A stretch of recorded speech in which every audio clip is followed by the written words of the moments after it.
കർത്താവിൻ്റെ അതിപരിശുദ്ധ നാമം ഈ പ്രഭാതത്തിന് മഹത്വപ്പെടുമാറാകട്ടെ. എല്ലാ സഹോദരങ്ങൾക്കും വേഗം വരുന്ന യേശു ക്രിസ്തുവിൻ്റെ അനുഗ്രഹീത നാമത്തിൽ ക്രിസ്തീയ വന്ദനത്തെ അറിയിക്കുന്നു. യഹോവയുടെ അഭിഷക്തന്മാർ ഒരു കാലഘട്ടത്തിലും തകർന്നു പോയിട്ടില്ല. അഭിഷേകമുള്ളവർ അഭിഷക്തന്മാരാണ്. അവരെ തകർക്കാൻ ഒരു പിശാചിനും കഴിയുകയില്ല. യഹോവയെ കർത്താവ് എന്നെ അഭിഷേകം ചെയ്തിരിക്കുന്നു. നമ്മുടെ യേശുവിനെ പിതാവായ ദൈവം അഭിഷേകം ചെയ്ത് ഭൂമിയിലേക്ക് അയച്ചു.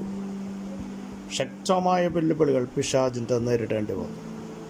തലകീഴായി തള്ളിയിടാൻ നോക്കിയ സമയങ്ങൾ, കല്ലെറിയുവാൻ നോക്കിയ അവസരങ്ങൾ.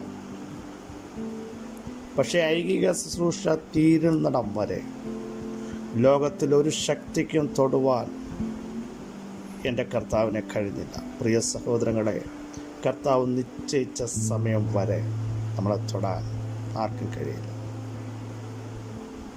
അവിടെ നമ്മെ സൂക്ഷിക്കും. നോക്കൂ, തലകീഴായി തള്ളിയിടാൻ നോക്കിയപ്പോൾ അവിടെ എഴുതിയിരിക്കുന്നു, ലൂക്കോസ് 30, യേശു അവൻ്റെ വഴിക്ക് പോയി. ഇംഗ്ലീഷ് എഴുതിയിരിക്കുന്നു, അതിൻ്റെ നടുവിൽ കൂടെ ഒരു വഴി തുറന്നു. ഓൺ ഹിസ് വേ, അവൻ്റെ വഴി. ഇന്ന് പകലിലും വിളിച്ചു പറയട്ടെ, തകർക്കുവാനും ഇല്ലാതാക്കാനും മുടിക്കുവാനും അണിയറയിൽ പദ്ധതികൾ ഒരുക്കുമ്പോൾ ഇപ്പുറത്ത് ദൈവത്തിൻ്റെ ഒരു വഴി തൻ്റെ ജനത്തിനു വേണ്ടി വെളിപ്പെട്ടു വരും എന്നുള്ളതിന് സംശയമില്ല. ലോകത്തിൻ്റെ വഴികൾ അസ്ഥിരമാകുമ്പോൾ അത് നമ്മളെ പരാജയത്തിലേക്ക് നയിക്കുമ്പോൾ ദൈവത്തിൻ്റെ വഴി അതിൻ്റെ നടുവിലൂടെ, കൂരലിൻ്റെ നടുവിലൂടെ, തകർക്കാൻ നോക്കുന്നതിൻ്റെ നടുവിലൂടെ സധൈര്യം മുൻപോട്ട് പോകാൻ നമ്മളെ പ്രേരിപ്പിക്കുന്ന ശ്രേഷ്ഠ വഴിയാണ് എൻ്റെ ദൈവത്തിൻ്റെ വഴിയെന്ന് ഇന്ന് പകൽ അറിയാതിരിക്കരുത്. നമ്മുടെ ദൈവം ജീവനുള്ള ദൈവമാണ്. അവിടുത്തെ കരം കുറുതായി പോയിട്ടില്ല, ചെവി മന്ദമായി പോയിട്ടില്ല. ഇന്നും പ്രവർത്തിക്കുന്ന ആ ശ്രേഷ്ഠ ഭുജം, ഉയർന്നിരിക്കുന്ന ഭുജം നമുക്ക് വേണ്ടി വെളിപ്പെട്ടു വരും എന്നുള്ളതിന് സംശയമില്ല. സഹോദരങ്ങളെ, വിശ്വസിക്കാൻ തയ്യാറാകൂ. വിശ്വസിച്ചാൽ ദൈവത്തിൻ്റെ മഹത്വം ഒടുക്കത്തെ നാളിലല്ല, ഇപ്പോൾ തന്നെ കാണും എന്നുള്ളതിന് സംശയമില്ല. നാളുകളായി അലട്ടുന്ന ചില ശക്തമായ വെല്ലുവിളികൾ, അതിനെ കണ്ട് നിരാശപ്പെടാതെ ദൈവത്തിന് മഹത്വം കൊടുക്കൂ. ദൈവം ഭാഗം സമർപ്പിക്കൂ. ദൈവത്തിൻ്റെ പ്രവൃത്തിക്ക് വേണ്ടി കാത്തിരിക്കൂ. അവിടുന്ന് സർവശക്തനായ ദൈവം, അവിടുന്ന് ഉന്നതനായ ദൈവം, അവിടുന്ന് ഉയർന്നിരിക്കുന്ന ദൈവം. നിങ്ങളുടെ കരത്തിൻ്റെ വല്ലഭത്വം ഇന്ന് പകലിലും നമുക്ക് വേണ്ടി വെളിപ്പെട്ടു വരും. യേശുവിൻ്റെ നാമം എല്ലാ നാമത്തിനും മേലായ നാമമാണ്. എല്ലാ മുട്ടും മടങ്ങുന്ന നാമമാണ്. ആ നാമത്തിൻ്റെ ശക്തി ഇന്ന് പകൽ കർത്താവേ എൻ്റെ മേൽ ഒന്ന് വെളിപ്പെടുത്തണമേ എന്ന് നമുക്ക് ആത്മാർത്ഥമായി പ്രാർത്ഥിക്കാം. യഹോവയുടെ പ്രവർത്തികൾ അത്യുത്തമമാണ്. നമുക്ക് വേണ്ടിയുള്ള അവിടുത്തെ വിചാരങ്ങൾ വളരെയാകുന്നു. അതുകൊണ്ട് ദാവീദ് പറയുന്നു, ഞാൻ അവയെ വിവരിച്ച് പ്രസ്താവിക്കുമായിരുന്നു. അവ എണ്ണിക്കൂടാതെ വണ്ണം അധികമായിരിക്കുകയാണ്. ഇന്ന് രാത്രി നന്ദിയോടെ നമുക്ക് സ്തോത്രം ചെയ്യാം.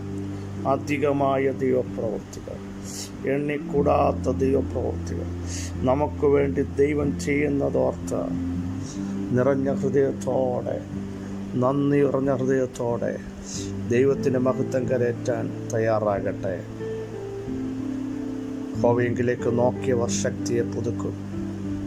അവർ കഴുകന്മാരെ പോലെ ചിറകടിച്ച് കയറും.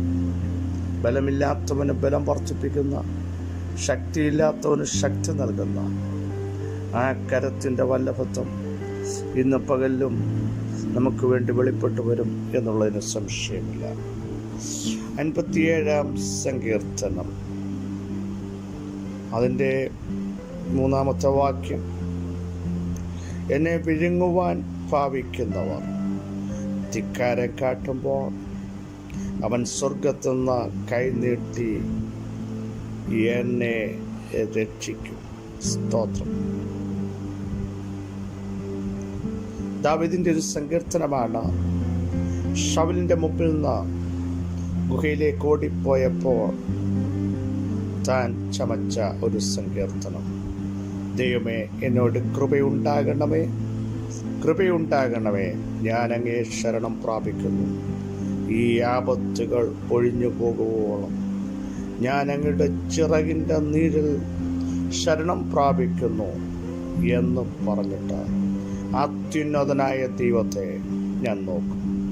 എനിക്ക് വേണ്ടി സകലവും നിർവഹിക്കുന്ന ദൈവത്തിൻ്റെ മുഖത്തേക്ക് മാത്രം നോക്കും എന്ന് പറഞ്ഞ ഒരു ഭക്തൻ്റെ പ്രാർത്ഥന. ഓടിപ്പോകുമ്പോൾ, നിലനിൽപ്പ് അപകടത്തിലാകുമ്പോൾ, നിൽക്കുവാൻ കഴിയാത്ത അന്തരീക്ഷം സംജാതമാകുമ്പോഴും വിളി കേൾക്കാനും ഒരുവനുണ്ട്. വിളിക്കാൻ നമ്മൾ തയ്യാറാകുമെങ്കിൽ വിളി കേൾക്കുന്ന ഒരുവനുണ്ട്. ആ ദൈവത്തിൻ്റെ കരം ഇന്ന് പ്രഭാതത്തിൽ നമുക്ക് വേണ്ടി വെളിപ്പെട്ടു വരും എന്നുള്ളതിന് സംശയമില്ല. കാലുറപ്പിക്കത്തില്ലെന്നും നിന്റെ വ്യക്തിത്വത്തെ കാണുവാൻ സമ്മതിക്കത്തില്ലെന്നും പിശാച് വെല്ലുവിളിക്കുമ്പോൾ വിളിച്ചു പറ, എനിക്ക് വേണ്ടി സകലവും നിർവഹിക്കുന്ന ദൈവത്തിങ്കലേക്ക് ഞാൻ എൻ്റെ കണ്ണുകൾ ഉയർത്തുന്നു. നമ്മുടെ കുറിവാക്യം നോക്കുക പ്രിയരെ. എന്നെ വിഴുങ്ങുവാൻ ഭാവിക്കുന്നവർ, വിഴുങ്ങുവാൻ, ഒരു നിമിഷം കൊണ്ടില്ലാതാക്കുവാൻ, പേര് നശിപ്പിക്കുവാൻ ശ്രമിക്കുന്ന വ്യക്തികൾ ധിക്കാരത്തോടെ നിൽക്കുകയാണ്, ധാർഷ്ട്യത്തോടെ നിൽക്കുകയാണ്, തല കുലുക്കി പരിഹസിക്കുകയാണ്. പക്ഷേ ദാവീദ് പറഞ്ഞു, ഇവിടെ ഞാൻ നിരാശപ്പെടില്ല, ഇവിടെ ഞാൻ തളർന്നു പോകില്ല. കാരണം ധിക്കാരം കാട്ടി നിൽക്കുന്ന ചെറിയ ശക്തിയൊന്നുമല്ല, ശൗലാണ്. അനേക വ്യക്തികൾ തനിക്കെതിരെ നിൽക്കുകയാണ്, ഓടിപ്പോകുകയാണ്. ശൗലിന് സൈന്യമുണ്ട്. എങ്ങനെ വേണേലും ദാവീദിനെ പിടിക്കാനുള്ള എല്ലാ സംവിധാനങ്ങളും ഉണ്ട്. പക്ഷെ ദാവീദിന് കുലുക്കമില്ല. കാരണം അവർ ധിക്കാരം കാട്ടട്ടെ, അവർ ശക്തമായി വെല്ലുവിളിക്കട്ടെ, സകല ആയുധങ്ങളുമായി വരട്ടെ. നോക്കൂ, വിഴുങ്ങാനാണ് നോക്കുന്നത്, മുഴുവനായി ഇല്ലാതാക്കാൻ. അടുത്ത ഭാഗമാണ് നമുക്ക് ശ്രദ്ധേയം. ഇതിൻ്റെ നടുവിൽ അവൻ സ്വർഗത്തിൽ നിന്ന് കൈനീട്ടി എന്നെ രക്ഷിക്കും. വിഴുങ്ങാൻ ശ്രമിക്കുന്ന ആ മൊമെൻറ്റിൽ ഒരു കരം സ്വർഗത്തിൽ നിന്ന് ഇറങ്ങി വരും. ദാവീദ് പറയുക, മാനുഷിക കരമല്ല, ശൗലിൻ്റെ സൈന്യത്തിന് തിരിച്ചു മടക്കാൻ പറ്റുന്ന ഒരു കരമല്ല, ഒരു വ്യക്തിക്കും തോൽപ്പിക്കാവുന്ന ഒരു കരമല്ല. എന്നെ വിഴുങ്ങാൻ നിൽക്കുന്ന ശക്തിയുടെ കയ്യിൽ നിന്ന് കൈ നീട്ടി എന്നെ വിടുവിക്കുന്ന ബലമുള്ള ഒരു കരം, ഉയർന്നിരിക്കുന്ന ഒരു കരം, ശാശ്വതമായൊരു ഭുജം ഉണ്ട് എന്ന് ദാവീദ് പ്രഖ്യാപിക്കുക. ഇന്ന് പകലിലും നിങ്ങളോട് എനിക്ക് വിളിച്ചു പറയാനുള്ള സന്ദേശം ദാനിയേലിനോട് ചോദിച്ച ദാനിയേൽ നമ്മളോട് പറയും. ഏത് ഇര വന്നാലും മാത്രമല്ല, അടിയിലെത്തുന്നതിന് മുമ്പ് ദാനിയേലിനെ കുറ്റം ചുമത്തുന്നവരുടെ ശരീരങ്ങളെ തകർത്ത് കളഞ്ഞ സിംഹങ്ങളാ ദാനിയേലിനെ ഇട്ടപ്പോഴും അതേ സിംഹം അവിടെ ഉള്ളത്. പക്ഷേ വിഴുങ്ങാൻ ശ്രമിക്കുന്ന ശക്തികളുടെ നടുവിൽ ഒരു കരം ആ സിംഹത്തിൻ്റെ കുഴിയിലിറങ്ങി, ആ ഗുഹയിലിറങ്ങി, സിംഹത്തിന് അടുത്തേക്ക് വരാൻ പറ്റാതെ വണ്ണം ആ കരത്തിൻ്റെ ശക്തി അവിടെ വെളിപ്പെട്ടു വന്നെങ്കിൽ ഇന്ന് പകൽ കീറിക്കളയാൻ, വിഴുങ്ങാൻ, ഇല്ലാതാക്കാൻ ശ്രമിക്കുന്ന ദുഷ്ടശക്തിയുടെ മേൽ വെളിപ്പെടുന്ന ശ്രേഷ്ഠകരം യേശുവിൻ്റെ നാമത്തിൽ രുചിച്ചറിയാൻ എത്ര പേർക്ക് കഴിയും? ധൈര്യത്തോട് പറ. വിഴുങ്ങാൻ ശ്രമിക്കട്ടെ, ധിക്കാരം കാട്ടട്ടെ, ആക്രോശിക്കട്ടെ, പദ്ധതികൾ മെനയട്ടെ, കാണിച്ചു തരാമെന്ന് പറയട്ടെ, ഞാൻ തളരത്തില്ല. കാരണം അതിൻ്റെ നടുവിൽ സ്വർഗത്തിൽ നിന്നൊരു കരം ആർക്കും തടയാൻ പറ്റില്ല. നീട്ടി എന്നെ വിടുവിക്കും, എന്നെ രക്ഷിക്കും. നോക്കൂ, കടലിലേക്ക് മുങ്ങിത്താഴാൻ എന്നേക്കുമായി ഗർത്തത്തിലേക്ക് പതിക്കുമെന്ന് ചിന്തിച്ച പത്രോസേ, നിന്റെ മേൽ വ്യക്തിത്വമുണ്ട്. അതുകൊണ്ടൊരു ദുഷ്ടശക്തിയും നിന്നെ തൊടില്ല. നിന്റെ പ്രസംഗത്തിൽ 3000 പേർ വിടുവിക്കപ്പെടേണ്ടതാണ്.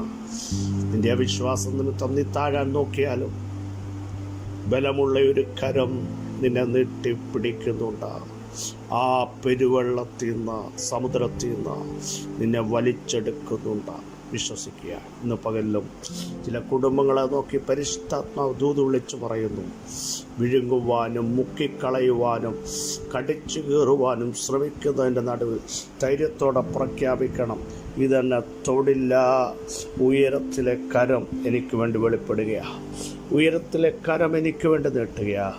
സാധ്യങ്ങളെ സാധ്യമാക്കുന്ന ദൈവപ്രവൃത്തി ഇന്ന് പകൽ എനിക്ക് വേണ്ടി വെളിപ്പെട്ടു വരികയാണ്. വിശ്വസിക്കുന്ന സ്തോത്രം ചെയ്യൂ. സർവശക്തനായ ദൈവമേ, സ്വർഗസ്ഥ പിതാവേ, അങ്ങയുടെ മഹത്വമുള്ള ആലോചനയ്ക്കായി സ്തോത്രം. ധിക്കാരം കാട്ടുന്ന, വിഴുങ്ങുവാൻ ശ്രമിക്കുന്ന, താഷ്ട്യത്തോടെ സംസാരിക്കുന്ന, പിച്ച് ചിന്തുവാൻ നിൽക്കുന്ന സകല ശക്തിയുടെ മേലും ഈ പകൽ വെളിപ്പെടുന്ന ഉയരത്തിലെ ശ്രേഷ്ഠഭുജം, ഉയർന്നിരിക്കുന്ന ഭുജം, വിടുവിക്കുന്ന ഭുജം, ദുഷ്ടശക്തികളെ തകർക്കുന്ന ഭുജം വെളിപ്പെട്ടിരിക്കാൻ സ്തോത്രം. യേശുവിൻ്റെ നാമത്തിൽ വിടുതൽ വ്യാപരിക്കട്ടെ. യേശുവിൻ്റെ നാമത്തിൽ ബലം വ്യാപരിക്കട്ടെ. യേശുവിൻ്റെ നാമത്തിൽ വിശ്വാസത്തിൻ്റെ ശക്തി വ്യാപരിക്കട്ടെ. യേശുവിൻ്റെ നാമത്തിൽ സകല ദുഷ്ട പദ്ധതികളും ഇന്ന് പകൽ പൊളിക്കുന്നതിനായി സ്തോത്രം. സകല മഹത്വവും അങ്ങേക്ക് യേശുവിൻ നാമത്തിൽ തന്നെ. ആമേൻ, ആമേൻ, ആമേൻ. പ്രിയ സഹോദരങ്ങളെ, ധൈര്യത്തോടെ പറ, ഉയരത്തുന്ന കരം ഇന്ന് പകൽ ഞങ്ങൾക്ക് വേണ്ടി നീട്ടുകയാണ്. അത് നീട്ടിയാൽ അതിനെ തടയാൻ ലോകത്തിൽ ഒരു ശക്തിക്കും സാധ്യമല്ല. ഈ വചനങ്ങളാൽ അവിടെ സഹായിക്കട്ടെ. ക്രിസ്തയേശുവിൽ നിങ്ങളുടെ സഹോദരൻ